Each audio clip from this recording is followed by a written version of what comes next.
I would do Q loiter for stabilization. I'm just gonna get it lower. Yeah.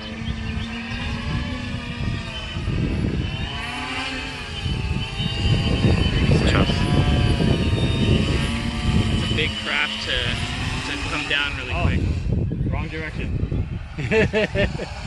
Well, it can take off the forward flight a lot closer to the ground than we thought.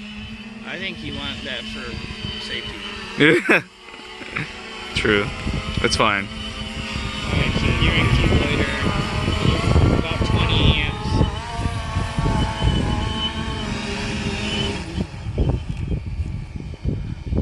Well, that was excellent.